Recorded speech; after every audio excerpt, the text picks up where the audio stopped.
হতেনি তো ইয়াতে হে উভতা কথা ওলোটা কাণ্ড সকলো পাবা ইয়াতে হে বছে গ'লে নদীও উভতি বয় হে বছৰ আগত কাৰেনো কথা ৰয় hello' boss hello' boss boss boss hello' boss hello' boss boss boss boss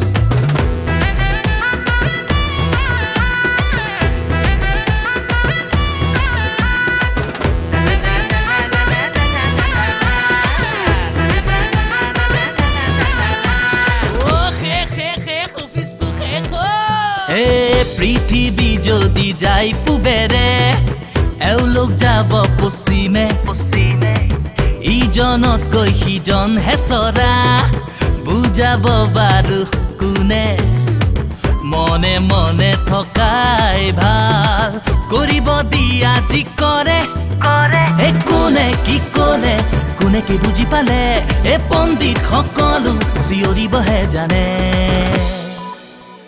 Hello boss, hello boss, boss, boss, boss. Hello boss, hello boss, boss, boss. Don't disturb us. Oh no! Molly? Madam, তুমি? আপুনি কোন? কি লাগে মোৰ হাজবেণ্ডৰ কেবিনত? Out! Get out! এয়া অসম্ভৱ I can't believe this. বাবা আপুনি মহান আপুনি যুগে যুগে অমৰ তিনিটা গ্ৰহ উঠাবহে লাগে একেবাৰে সহজ কথা বাবাৰ কাৰণে আৰে ওৰ গ্ৰহটো তাৰ গ্ৰহ ইয়াত এনেকুৱা প্লেচমেণ্ট ডিছপ্লেচমেণ্ট বাবাই কৰিয়েই থাকে তেনেহ'লে এতিয়া তুমি যোৱা বালক 1 মিনিট এই দিব্য বস্তুখন সদায় চেলেকিব নেপাহৰিবা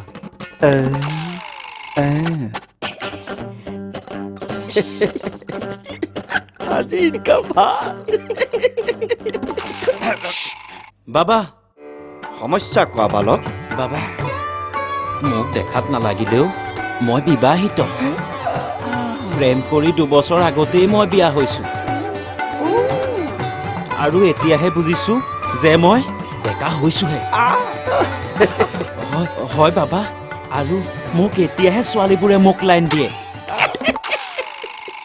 হয় বাবা মোৰ মানুহজনীও বৰ কামোৰ হৈ গৈছে কিবা এটা উপায় দিয়ক বাবা কিবা এটা উপায় কৰক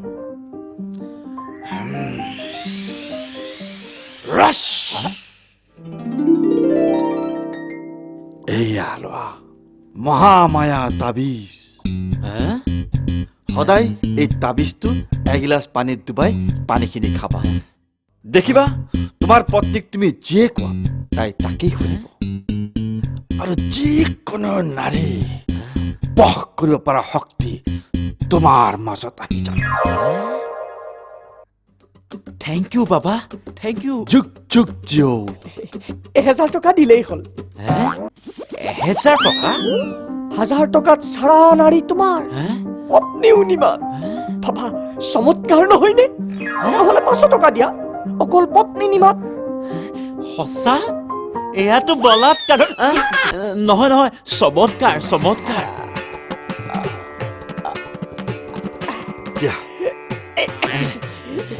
যোৱা বালক তোমাৰ চাৰিওফালে নাৰী নাৰী হৈ যাওক যোৱা যোৱা আমাৰ বছে আপোনালোক আহিছে বুলি গম পালে আৰু বছে আপোনালোকক কেবিনলৈ মাতিছে বছ বছ মানে আমাৰ মালিক আকৌ মাই বাপ আহক বলা বলা বলা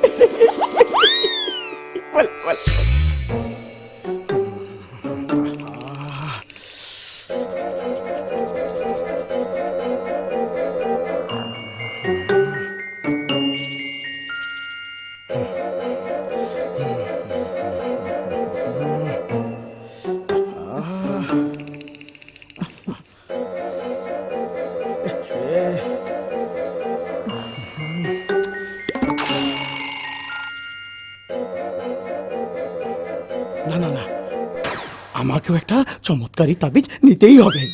হ্যাঁ, আর ওই তাবিজটা নিয়ে আমি আরো সাকসেসফুল আর স্ট্রং হতে চাই। বাবা এতিয়াও যোৱা নাই, বছৰ ৰুমতহে আছে, চাই দিব দিয়ক আপোনাকো।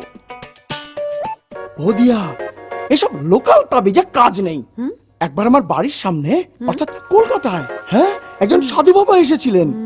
আর সেই সাধু বাবা আমার ভাইকে একটা তাবিজ দিয়েছিলেন। আরে বাবা, কি ফাস্ট অ্যাকশন সেই তাবিজের! একেবারে সব কাজ ফটাফট হয়ে গেল।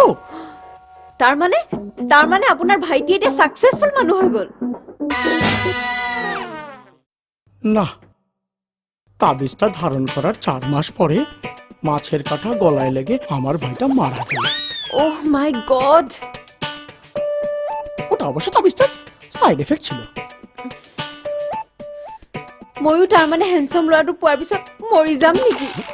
ফাল্টু কথাবোৰ কৈ নাথাকিব, মই প্ৰমাণ পাই গলো, পিয়ৰ প্ৰমাণিক বাবা। ময়ো 2 এদিনতে মোৰ ডিম্বইটো পালেই হ'ল। ও কৰ্ণ, আৰ কত দেৰি হবে? গৈছেহে বাবা, অলপ ৰ'ব।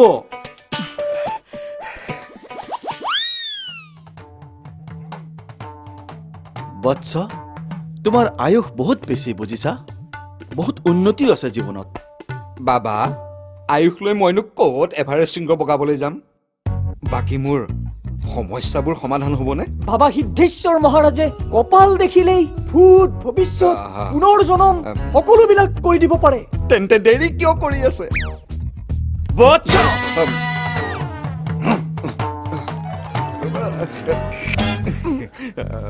তুমি প্ৰকৃততে দেখাত যিজন মানুহজন, ভিতৰৰ পৰা মানুহজন বেলেগ। তোমাৰ পাৰিবাৰিক অশান্তি লাহে লাহে কওকচোন, বাকী ভাষাই শুনিলে মহা বিপদ হ'ব। বাবাই সম্পূৰ্ণ চিক্ৰেচি মেইনটেইন কৰিব পাৰে।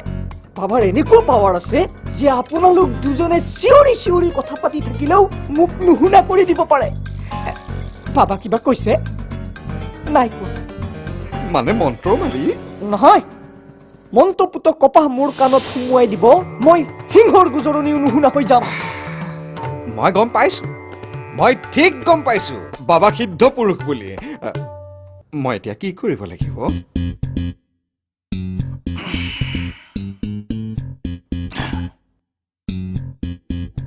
অশ্বমেধ যজ্ঞ।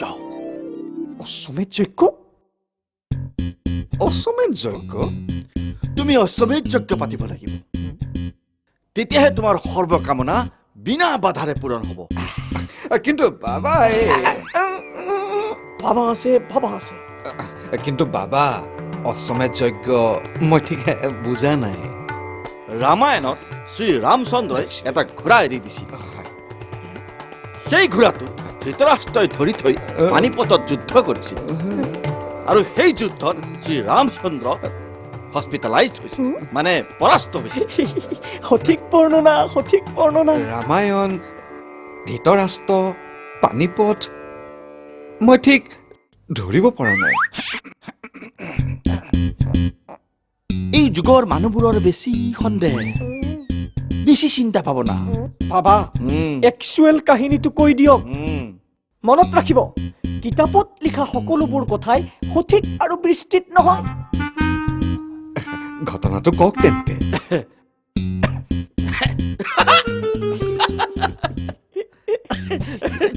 জয় সিদ্ধেশ্বৰ মহাৰাজৰ, জয় সিদ্ধেশ্বৰ মহাৰাজৰ, জয় সিদ্ধেশ্বৰ মহাৰাজৰ। কওক কওক বাবা, কওক।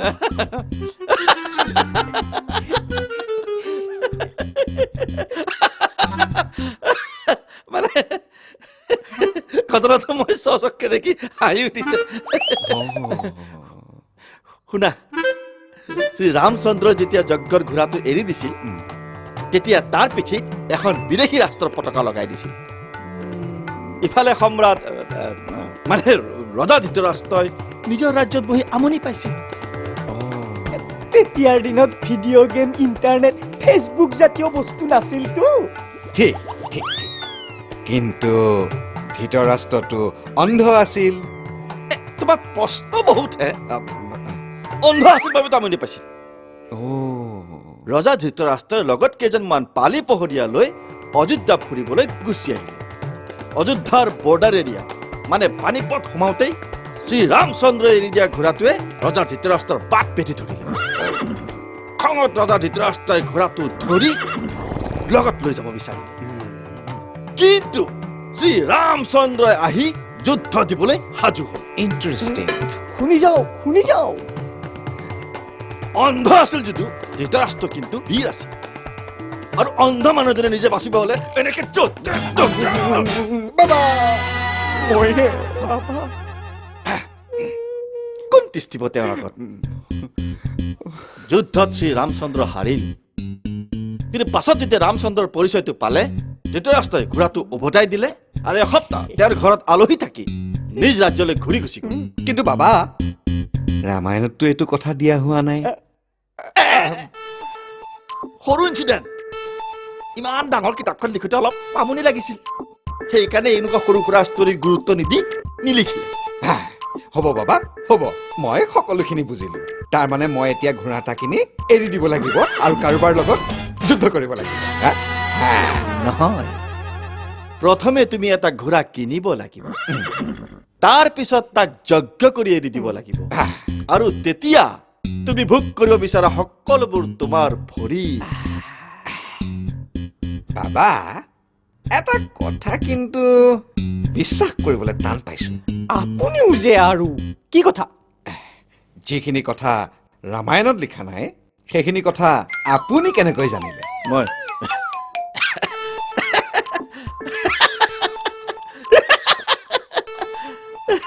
বাবা আচল কাহিনীটো কৈ দিয়ক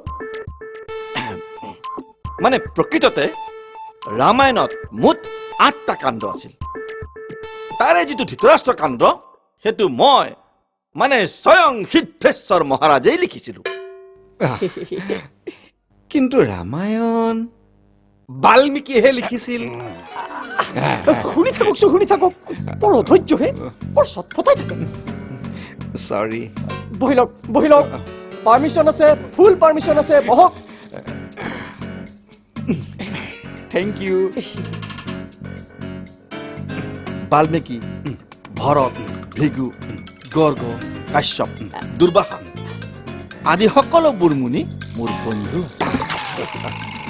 অৱশ্যে বয়সত তেওঁলোক মোতকৈ ডাঙৰ আছিল সেইকাৰণে দাদা বুলি সম্বোধন কৰিছিলো ভাল মানে বাল্মীকি দা ভৰত দা দুৰ্ভাষা দা এনেকৈ আকৌ যেতিয়া বাল্মীকিয়ে ৰামায়ণখন লিখিবলৈ যুঁজা কৰিলে তেতিয়া 8 নম্বৰ কাণ্ড মানে 8 চেপ্টাৰটো লিখিব লাগে তেতিয়া বাল্মীকিয়ে মোক ৰিকুৱেষ্ট কৰিলে ক'লে তুমিওতো ভাল লিখা গতিকে 8 নম্বৰ কাণ্ডটো মোক লিখি দিবা পাৰিলে ধৃতৰাষ্ট্ৰক টানি আনি ৰামৰ লগত যুদ্ধ এখন লগাই দিবা বাকীখিনি মই চাই ল'ম ৰামায়ণৰ ধৃতৰাষ্ট্ৰ কাণ্ডৰ দায়িত্ব পালে আমাৰ সিদ্ধেশ্বৰ মহাৰাজে হয় দিন ৰাতি মাথা মাৰি মই ধৃতৰাষ্ট্ৰ কাণ্ড লিখিব লাগিব ইফালে বাল্মীকিয়ে মোক প্ৰেছাৰ দি আছে সোনকালে লিখা প্ৰিণ্টিঙত দিব লাগে ময়ো তুষাৰ গতিত নন ষ্টপ কলম নদঙাকৈ লিখি আছো হঠাৎ হ'ল নহয় ঘটনা কি ঘটনা মানে শেষৰ দিনা মানে ফিনিচিং মাৰাৰ দিনা মোৰ পেটটো বৰ ভাল নাছিল ডাঙৰ বটগছ এজোপাৰ তলতহে বহি লিখিছিলো এইবোৰ আশ্ৰম যে ভাবিলো পেটটো অলপ মুকলি কৰি আহোঁ বুলি কাষৰে খাণ্ডৱ বনলৈ গ'লো ঠিক সেই সময়তে ৰাৱণৰে কোনোবা অসুৰ হ'ব চাগে গৰুৰ ৰূপত আহি 20 কিলোমান পাত খাই থৈ গুচি গ'ল তাৰপিছত বাল্মীকি কেতিয়া কি কওঁ নিদিলো 8 নম্বৰ কাণ্ডটো সেইকাৰণে 7টা কাণ্ড পিন্ধিবলৈ গুচি গ'ল যিখিনি লিখিছিলো এতিয়াও আছে মোৰ লগত বাল্মীকিয়ে তেতিয়াৰ পৰা মোক অলপ বেয়া পায় 8 নম্বৰ কাণ্ডটো থকা হলে ৰামায়ণ আৰু হিট হলহেঁতেন ভেংগি দেখাই দিয়াহে মোৰ ৰামায়ণৰ লিখনিখিনি বাবা দেখাই দিয়া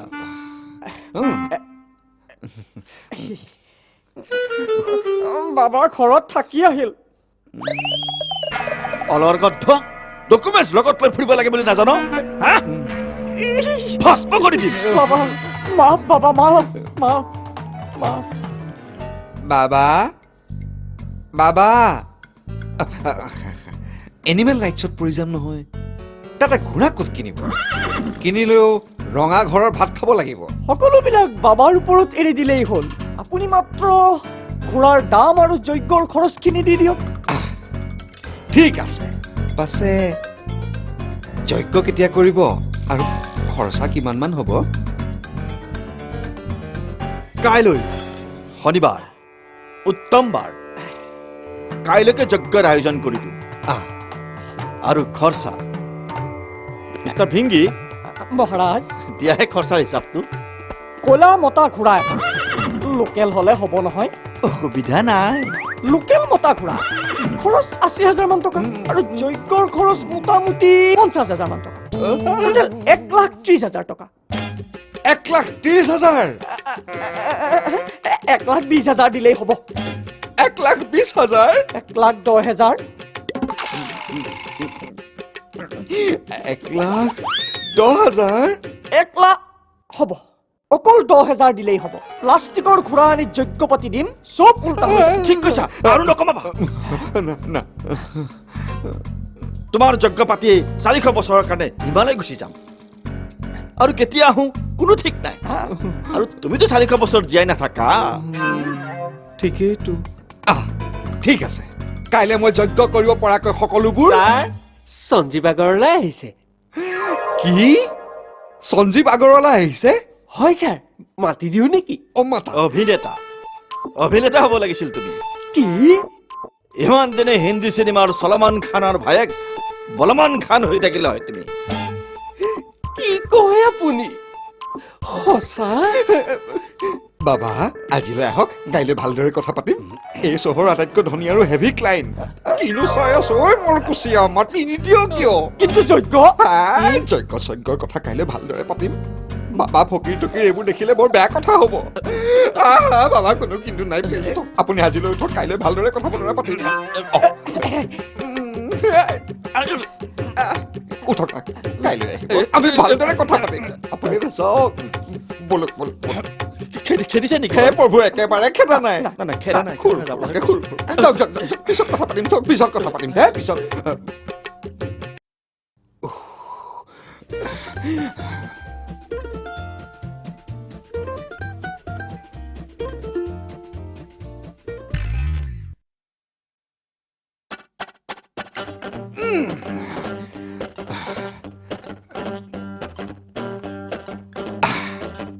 আহক এতিয়া সঞ্জীৱ আগৰৱালা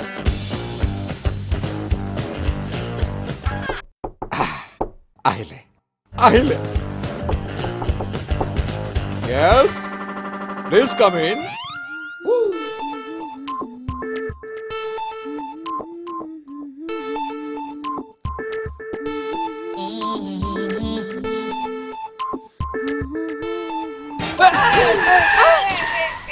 তই মোক কিয় খুন্দা মাৰিলি হা তই মোক দেখা নাই নাই দেখা অ যমুনা মই অলপ টেনচনত আছো অ।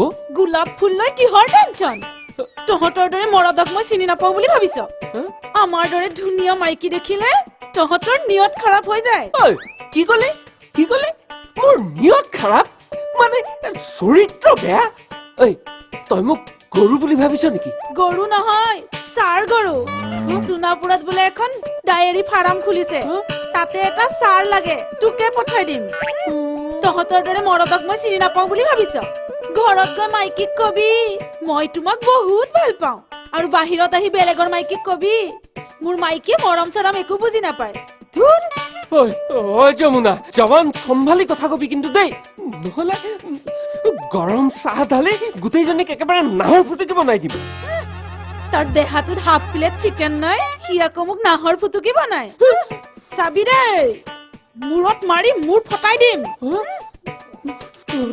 তোক দি আছো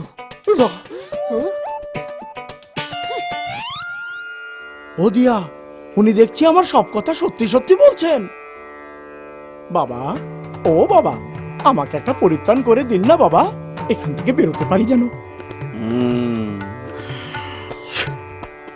ওম ফুল জাপাস লাপাহুস পহুস পহুস নালন্দা হরকান্তা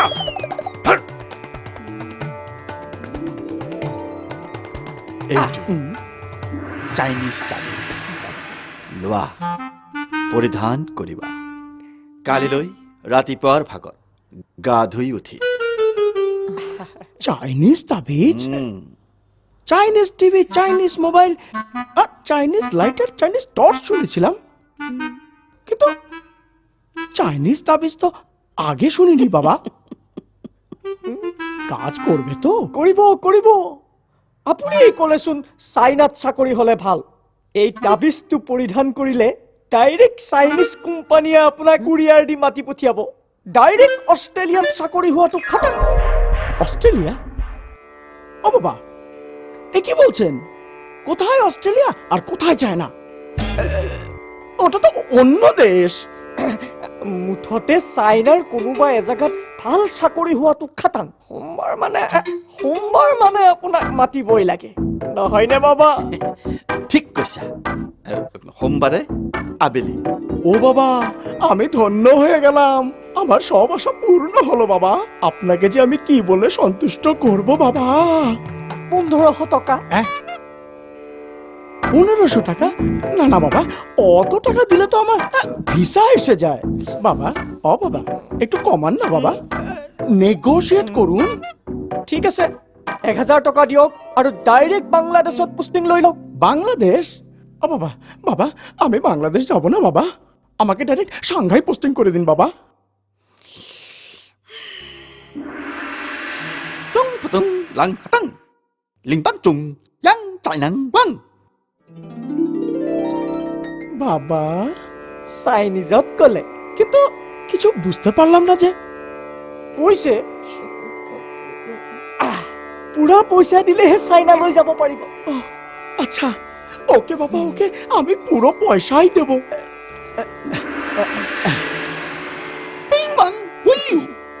মানে মানে মনোকামনা পূৰ্ণ হওক বুলি কৈছে আৰে চাইনাৰ নাম শুনি চাইনাৰ ফিল আহি গৈছে ও ও বাবা বাবা তবে আমি যাই বাবা লক্ষণ মানে যাবলৈ কৈছে ও আচ্ছা আচ্ছা আচ্ছা বাপরে বাপ আরে বাপরে বাবা সিটো ৰুমত এগৰাকী অবলা ৰৈ আছে আপোনাৰ কৃপা দৃষ্টিৰ বাবে আচ্ছা Hello boss, hello boss, boss, boss, boss. Hello boss, hello boss, boss, boss, boss. Hey, nuhuanu puja, kotonu ঘটনা ঘটে নিতো ইয়াতে Hey, উভতা কথা, উলটা কাণ্ড সকলো পাবা ইয়াতে এ বসে গলে নদীও উভতি বয় এ বছৰ আগত কাৰেনো কথা ৰয় হেল্ল'